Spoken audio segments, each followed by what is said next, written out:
Hello guys, welcome back to my channel. ৰঙত সম্প্ৰচাৰিত হৈ আছে এখন মেগা ধাৰাবাহিক আহিনৰ আবেলি। যোৱা 1 মাৰ্চৰ পৰা সোমবাৰৰ পৰা শনিবাৰলৈ নিশা 8:30 মিনিটত আৰু পুনৰ সম্প্ৰচাৰ হয় 10:30 মিনিটত। মোৰ ছোৱালীৰ গাত কোনো দুখ নাই। যদি কিবা ভুল কৰিছো, কিবা দোষ কৰিছো, কেৱল মই কৰিছো।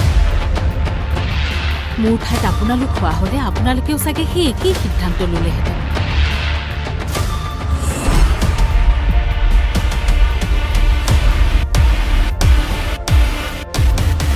এই ধাৰাবাহিকখনৰ আঁৰৰ শিল্পীসকলৰ বিষয়ে জানিব পাৰিব আজিৰ ভিডিঅ'টোত। প্ৰথমে এই ধাৰাবাহিকখনৰ শ্বুটিঙৰ কিছু দৃশ্য চাই লোৱা হওক।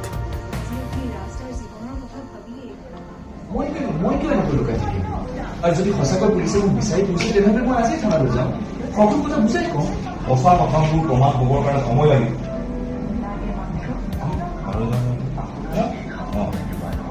কথাবোৰ সঁচা প্ৰমাণ হ'বলৈ সময় লাগিব।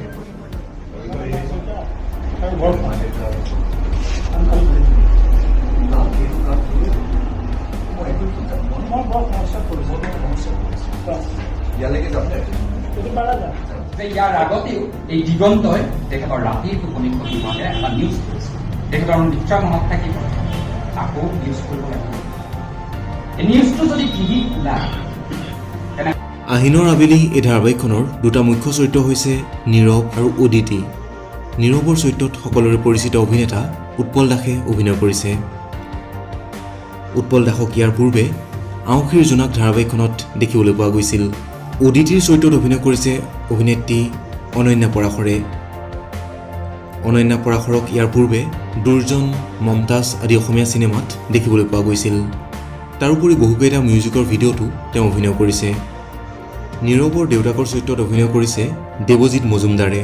নীৰৱৰ ককায়েকৰ চৰিত্ৰত অভিনয় কৰিছে দিব্যজ্যোতি দাসে। অদিতিৰ দেউতাকৰ চৰিত্ৰত অভিনয় কৰিছে ঈশান হাজৰিকাই। অদিতিৰ মাকৰ চৰিত্ৰত অভিনয় কৰিছে অৰ্পণা দত্ত চৌধুৰীয়ে। অদিতিৰ ভনীয়েকৰ চৰিত্ৰত অভিনয় কৰিছে সুৰভি দাসে। তাৰোপৰি অন্যান্য চৰিত্ৰসমূহত দেখিবলৈ পোৱা গৈছে ৰমেন তামুলী, সাৰংগ বৰদলৈ, অংকিতা শইকীয়া, চিন্ময় চক্ৰৱৰ্তী, দীপজ্যোতি মহন্ত, চিন্ময় কটকী, পৰেশ শৰ্মা আদি অভিনেতা অভিনেত্ৰীক।